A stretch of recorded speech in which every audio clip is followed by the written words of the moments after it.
Film diawali kita diperlihatkan di suatu malam di sebuah rumah. Seorang gadis yang bernama Carrie Ann yang tampaknya mengalami gangguan mental.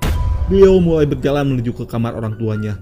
Dia secara sengaja menjatuhkan lampu sehingga kebisingan itu membangunkan orang tuanya. Saat sang ibu keluar memeriksa kebisingan itu, lalu tiba-tiba...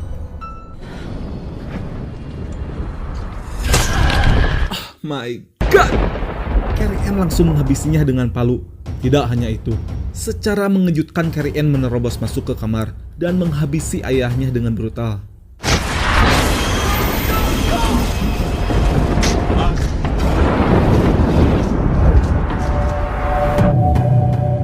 Setelah melenyapkan kedua orang tuanya, Carrie Ann kabur dan tidak pernah kembali lagi.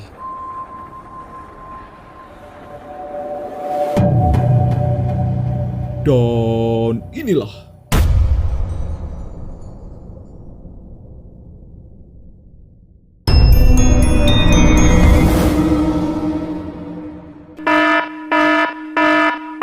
scene melompat ke 4 tahun kemudian. Seorang jahe alias janda herang bernama Sarah, ini parasnya, dan putri remajanya yang cantik bernama Elisa, ini sayangku. Mereka pindah ke sebuah rumah besar yang hanya dibatasi oleh pepohonan dengan kediaman Carrie Ann yang dikenal sebagai rumah Jacobson, sesuai nama ayah Carrie Ann. Mom, this is beautiful. That is all State Park. Ketika mereka memandangi rumah itu di jendela, Sarah memberitahu bahwa tidak ada orang yang menempatinya. Kabar dari rumah itu juga yang menurunkan harga perumahan di daerah tersebut, sehingga Sarah mampu membayar sewa rumah yang mereka tempati sekarang. Yeah. Double murder. Kind of a drag on the real. Come on, help me unpack. Okay. I just want to look.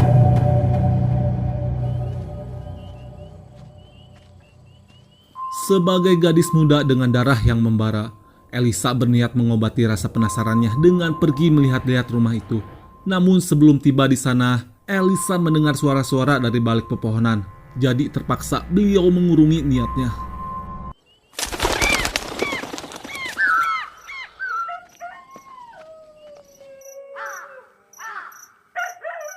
Pada malam hari, Sarah terbangun oleh suara-suara aneh di luar rumahnya. Di saat memeriksa melalui jendela, Sarah tiba-tiba melihat lampu menyala dari rumah Jacobson membuatnya merasa takut. Apalagi saat itu masih jam 3 pagi dan memang kebanyakan orang barat percaya jam 3 pagi adalah jam setan cenah lur.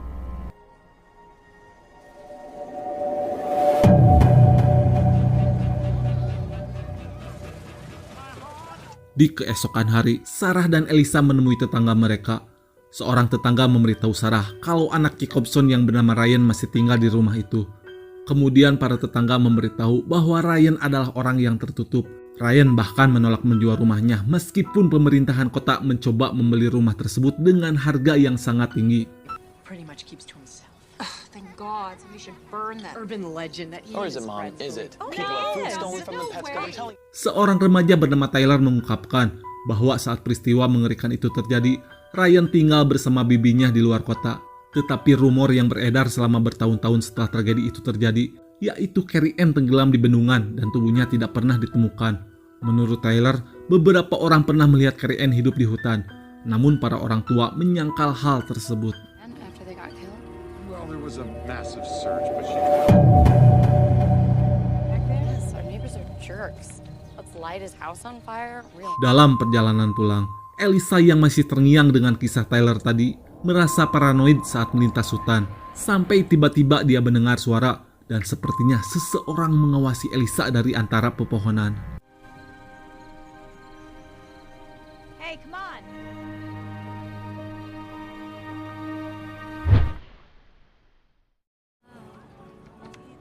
Hey. Keesokan harinya di sekolah, Tyler mengundang Elisa ke sebuah pesta. Tetapi Elisa menolak dengan alasan akan menghabiskan malam itu dengan ibunya. Bersamaan dengan itu, Sarah menghubungi Elisa. Beliau memberitahu kalau dia akan lemur. Alhasil Elisa memutuskan pergi bersama Tyler. Yeah, they stuck me with the night shift. Already? Famine relief. Group thing, so I'll just see you when I get home. I don't put glue sticks in my nose and I'm... Selama pesta berlangsung, Elisa bertemu dengan seorang gadis bernama Jillian yang tampaknya dia sedang mabuk kawa-kawa. Ketika Jillian pergi ke toilet, Tyler mendatangi Elisa dan mencoba menggabrutnya. Akibatnya Elisa menjadi marah dan langsung meninggalkan pesta itu.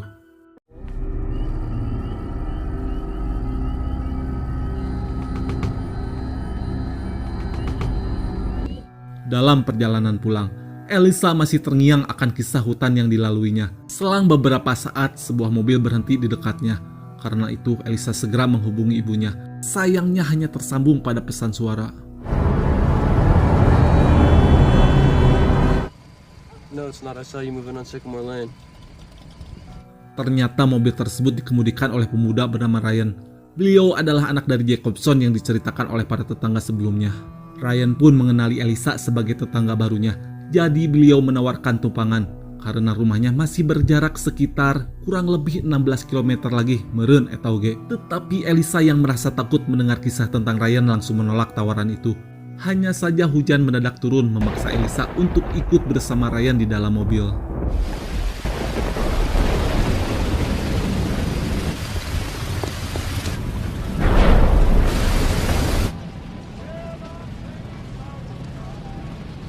Elisa bertanya, mengapa Ryan masih tinggal di rumah tempat orang tuanya terbunuh.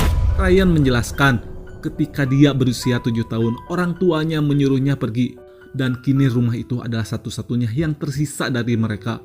Ryan mengaku berat untuk tinggal di sana. Jadi setelah memperbaikinya, dia akan menjual rumah tersebut. You can hear me all the way from your house? Yeah, that was my dad's. So was his car. Begitu Elisa tiba di rumah, Sarah yang sudah terlebih dahulu sampai, beliau pun bertanya, apakah Tyler mengantarkannya pulang? Namun Elisa mengaku diantarkan oleh Ryan. Mendengar hal itu, Sarah menjadi terkejut karena Elisa tidak memberitahunya terlebih dahulu. Tetapi Elisa yang merasa sudah mencoba menghubungi ibunya, mengabaikan ucapan itu.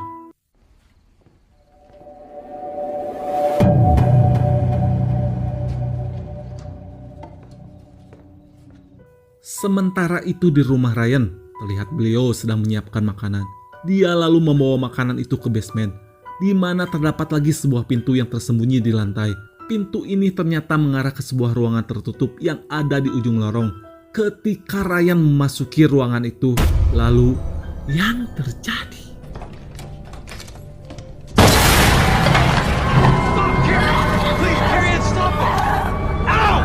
Ya, seorang gadis menyerangnya. Setelah berhasil membius gadis itu, Ryan pun bertanya mengapa dia selalu mencoba melarikan diri dengan menyebut nama si gadis sebagai Carrie Ann. Ryan juga memintanya untuk tidak mengganggu tetangga baru mereka.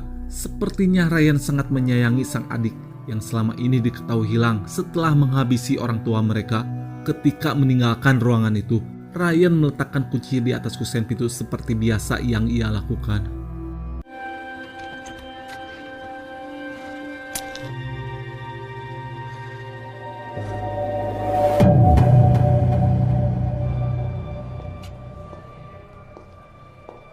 Di keesokan harinya di sekolah, Elisa melihat Tyler, namun beliau langsung menghindarinya. Selang beberapa saat Jillian bergabung dengan Elisa, di mana ternyata dia juga pernah menjadi korban Tyler. Tak lama kemudian saudara laki-laki Jillian dan temannya datang. Rupanya mereka mengetahui kalau Elisa adalah seorang penyanyi dangdut di kota asalnya. Jadi menawarkan Elisa untuk bergabung dengan band mereka dalam sebuah kompetisi band. Nice to meet you. Nice to meet you. Bye. Excuse me, officer. Hey, did I forget to sign? Pada waktu yang sama di tempat yang berbeda, Sarah menemui seorang polisi bernama Bill dan bertanya apakah Bill mengetahui sesuatu tentang Ryan. Sarah khawatir Ryan mengalami masalah mengingat kematian tragis orang tuanya, tidak seperti orang lain. Bill mengungkapkan rasa simpatinya terhadap Ryan. Beliau juga memberitahu bahwa Ryan tidak pernah bermasalah dengan dirinya ataupun dengan warga lain. Dan menurutnya, orang-orang menggerutu tentang Ryan hanya karena harga rumah mereka yang turun. Pretty values, don't they? Yeah, I have heard. Gotta go.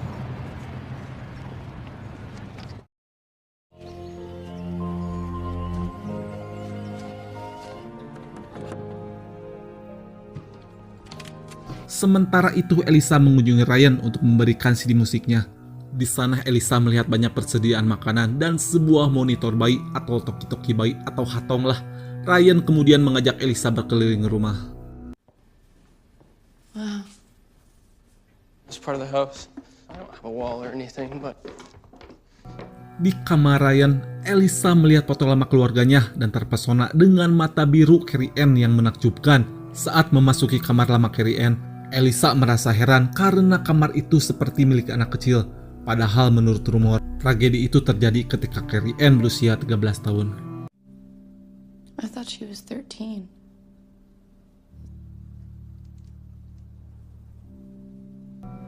Melihat Elisa ngahulang tarik keheranan, maka Ryan pun menceritakan bahwa saat itu dia dan Carrie Ann sedang bermain ayunan. Namun Carrie Ann mengayun terlalu tinggi hingga terpental dari ayunan. Ryan berteriak agar ayah ibunya membantu. Sayang mereka sedang dibawa pengaruh obat-obatan terlarang. Saat kecelakaan tersebut mengakibatkan Carrie Ann mengalami cedera otak yang parah sehingga sering menyerang mereka dan merusak barang-barang. Setelah mendengar kisah itu, Elisa menjadi simpati sebelum memutuskan pulang. she never knew where she was. You know, she'd run.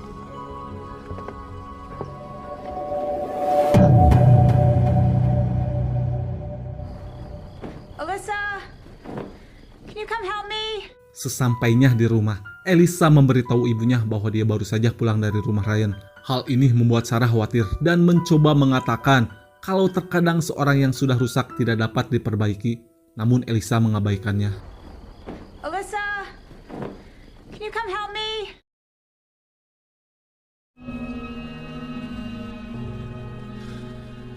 Sementara itu, Ryan memeriksa Carrie Ann di ruang rahasia. Tetapi dia lupa mengunci pintu di saat meninggalkan ruangan itu. Alhasil, Carrie Ann dapat membuka pintu dan mulai melangkah keluar. Hanya saja Ryan melihatnya, jadi bergegas mengejarnya.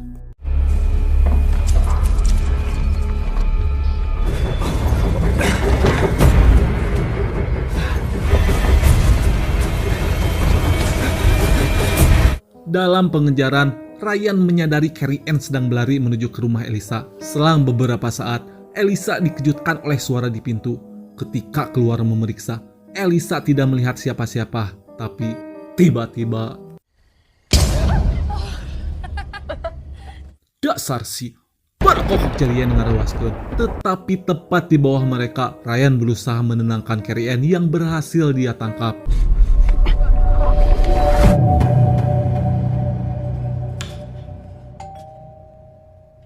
Who's that? Esok harinya tanpa sepengetahuan Elisa, ibunya Elisa mengundang Ryan untuk makan malam, menyebabkan Elisa kebingungan karena sebelumnya sang ibu menentang pergaulan dengan Ryan. Ternyata benar, selama makan malam, Sarah menegaskan agar Ryan dan Elisa tidak menghabiskan waktu berdua. Ia juga ingin mereka berteman saja, mengingat Sarah masih SMA, sedangkan Ryan sudah mahasiswa. Mengira Sarah tidak berbeda dengan tetangga yang lain, maka dengan sopan Ryan menghormati keinginannya dan langsung berpamitan pulang. Menyebabkan Elisa sangat marah pada sang ibu atas ucapan kasarnya. I said he could stay. No, you invite him over just so you... Honey, I wanted to protect you. Oh, good. After all these years, you Lanjut, hari esoknya Sarah memberitahu Bill tentang insiden kecil yang terjadi tadi malam dengan Ryan di rumahnya. Sarah mengaku hanya membatasi Elisa karena tidak ingin putrinya tersebut melakukan kesalahan seperti yang pernah dia lakukan, termasuk salah memilih pria. Hanya saja Bill meminta Sarah tidak menyalahkan dirinya sendiri. Sementara itu Elisa yang masih curhat dengan Jillian atas perilaku kasar ibunya tanpa sengaja bertemu dengan Ryan. Untuk itu Elisa segera meminta maaf, dan karena kebetulan sedang bersama Jillian, maka Elisa menggunakan kesempatan tersebut untuk memaksa Ryan mengantarkan mereka pulang. Meskipun Ryan tampak keberatan. Oh, my mom said she didn't want us alone, but we're not alone.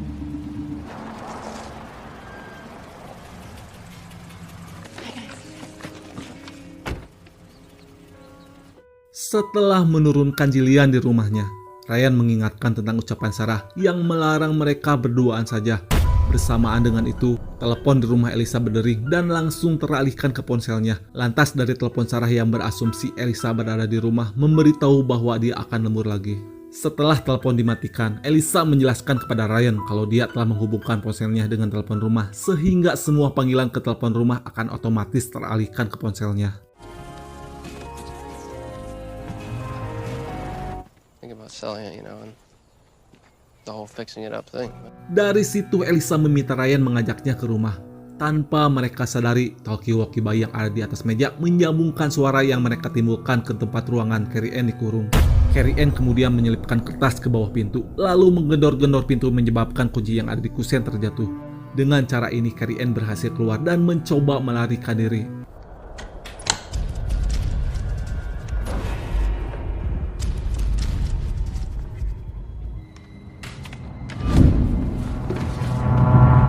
Ketika melihat Carrie Ann mengambil pisau, maka dengan tiba-tiba Ryan mendorong Elisa dan memerintahkannya pergi, menyebabkan Elisa pulang dengan kecewa. Just go home, go!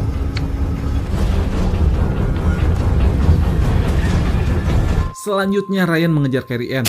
Tepat sebelum Carrie Ann mencapai sebuah mobil yang berisi sepasang kekasih yang sedang pacaran, Ryan berhasil menangkapnya. Namun akibat Carrie Ann terus mengeluarkan suara yang bisa didengar oleh pasangan itu, tanpa sengaja cengkraman tangan Ryan malah mematahkan lehernya. Ray, I want to go home. Get the car, please.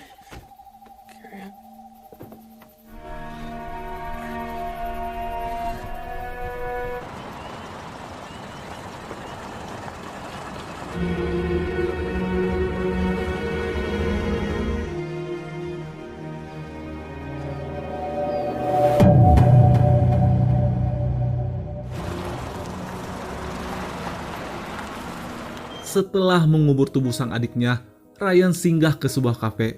Di situ Ryan dilayani oleh seorang barista bernama Peggy yang tampaknya tertarik dengannya. Melihat kesedihan di wajah Ryan, Peggy pun memberikannya sepotong kue. Come on, I'll throw in a glass of milk.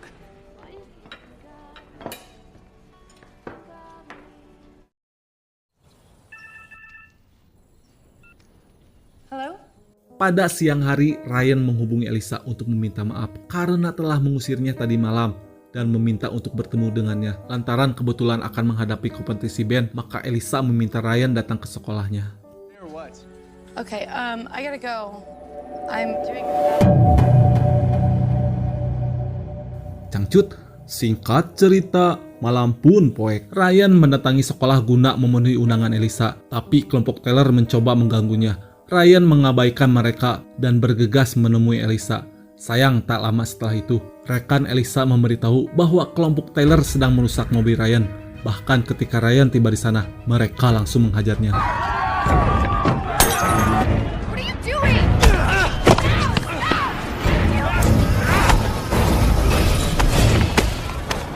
Cukup lama tidak melakukan perlawanan. Akhirnya dengan satu serangan Ryan mematahkan kaki Taylor, menyebabkan semua remaja SMA ketakutan. Setelah melakukan itu, Ryan bergegas kabur. Namun para remaja memutuskan untuk membakar rumahnya. Mengetahui rencana tersebut, maka dengan menggunakan mobil Ryan, Elisa segera mendatangi rumahnya.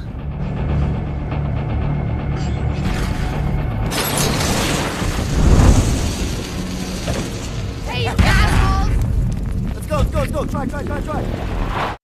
Beruntung Elisa tiba tepat pada waktunya sehingga berhasil menyelamatkan rumah Ryan dari kebakaran. Setelah memadamkan api, Elisa menerima telepon dari ibunya yang memberitahu bahwa Taylor baru saja dirawat di rumah sakit. Karena itu Elisa menjelaskan, Ryan hanya membela diri dari serangan 6 orang.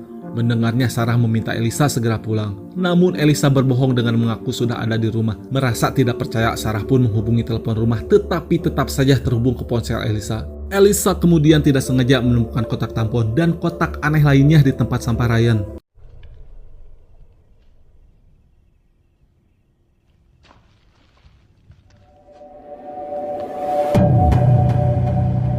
I want Ryan Jacobson arrested now. Calm down, Bonnie. Di rumah sakit, orang tuanya Taylor menuntut agar Bill segera menangkap Ryan. Namun Bill mengatakan bahwa dia akan mendengarkan kesaksian Taylor, Ryan, dan para saksi di TKP terlebih dahulu. Bill menambahkan, dia tahu kalau Taylor dan teman-temannya telah melecehkan Ryan selama bertahun-tahun. Jadi bila Taylor diketahui memulai semuanya itu, maka Taylor akan dituntut karena melakukan penyerangan terhadap Ryan. Walk away. Walk away.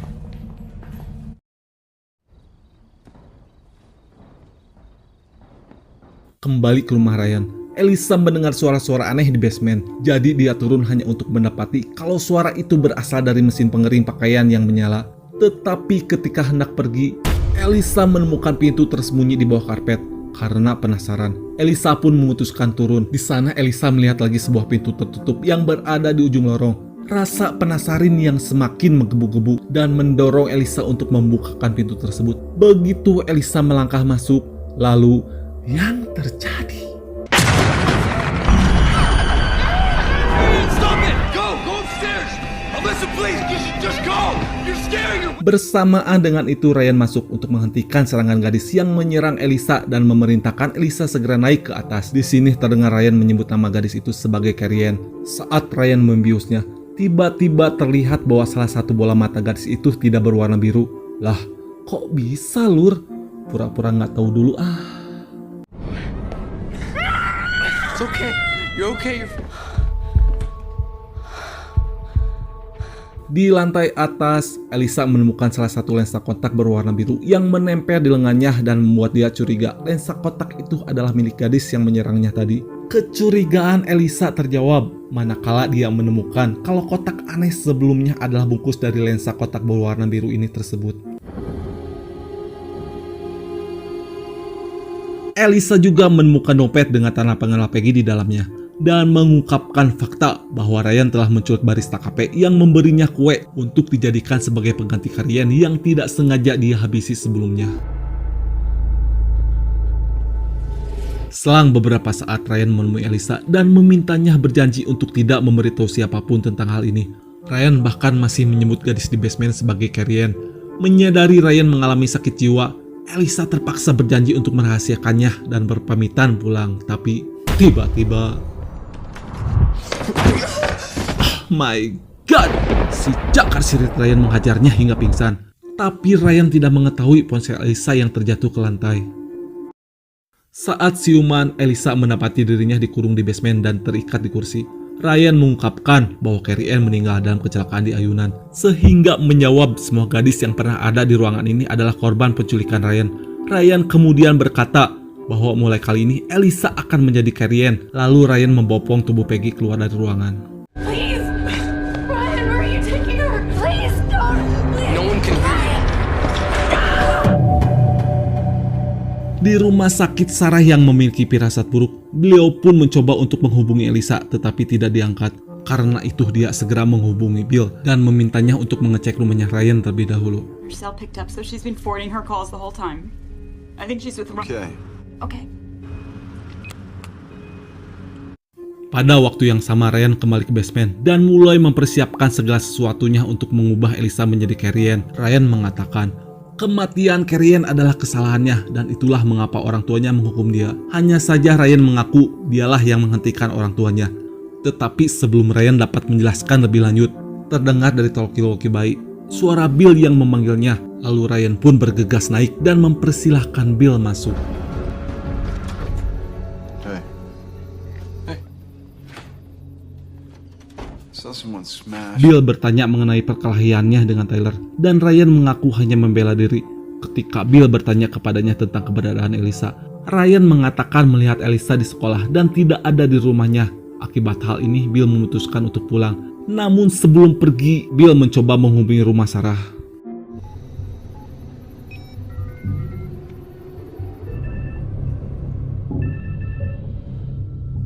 Ya, Bill pun terkejut. Nada deringnya malah berasal dari rumah Ryan. Merasa kedoknya terbongkar, maka Ryan mengambil pisau dan segera mematikan lampu, lalu memaksa Bill untuk mencarinya dalam kegelapan.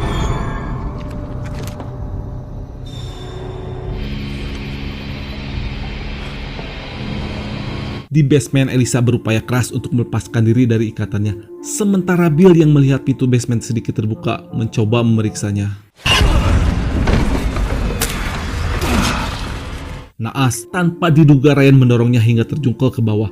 Ryan kemudian berkata, Bill seharusnya menghentikan semua ini sejak lama. Terungkap bahwa ketika Carrie Ann meninggal akibat kecelakaan ayunan, Bill ada di sana main gila dengan ibunya. Bill juga membantu mereka menutupi kematian Carrie Ann dan membuatnya tersiksa seumur hidup. I don't think you have a choice but to... Akibat kemarahan yang lama terpendam, akhirnya dengan brutal Ryan menikam Bill. Setelah menghabisi Bill, Ryan berniat mendatangi Elisa. Tetapi secara mengejutkan, Elisa menyerangnya sebelum mengurungnya di ruangan itu. Elisa lalu memblokir pintu rahasia dengan mesin pengering pakaian.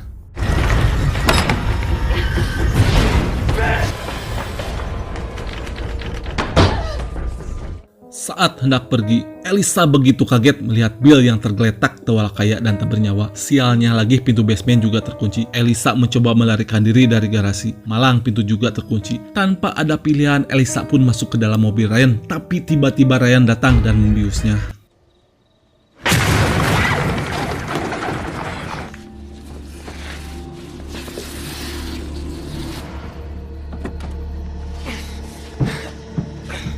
Saat itu Ryan mendengar suara Sarah yang memanggil Elisa dari pintu depan. Setelah membuka pintu, Ryan mengaku Elisa tidak ada di rumahnya. I'm looking for Alyssa. Is she here? No, ma'am. Di waktu yang sama, Elisa yang siuman berhasil keluar dari mobil. Dia memecahkan kaca pintu garasi, menyadarkan Sarah kalau putrinya ada di dalam rumah. Namun ketika Sarah mencoba mencari Elisa, Ryan langsung menikamnya.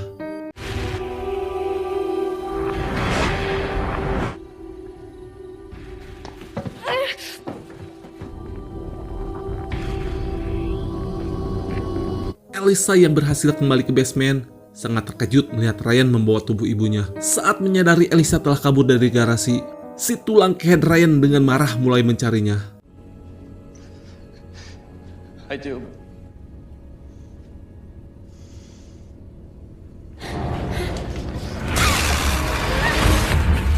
Begitu melihat Elisa, Ryan segera mengejarnya, tapi dengan cepat Elisa mengambil senjata Bill.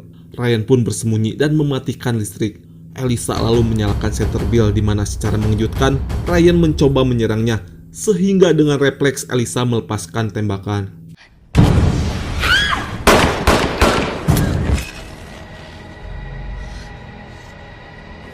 Setelah menghidupkan listrik, Elisa mendekati tubuh Ryan yang sudah tidak bergerak tewalakaya untuk mengambil kunci. Tapi tiba-tiba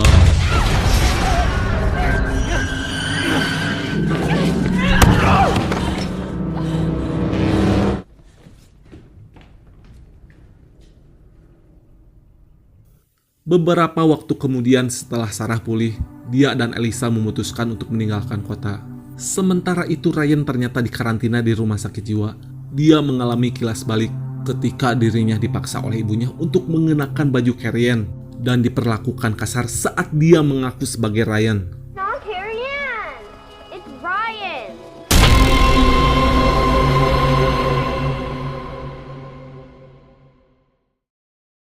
At-ata ama at yang sudah subscribe and like. Saya doakan semoga kalian menjadi orang sukses di masa depan. Amin.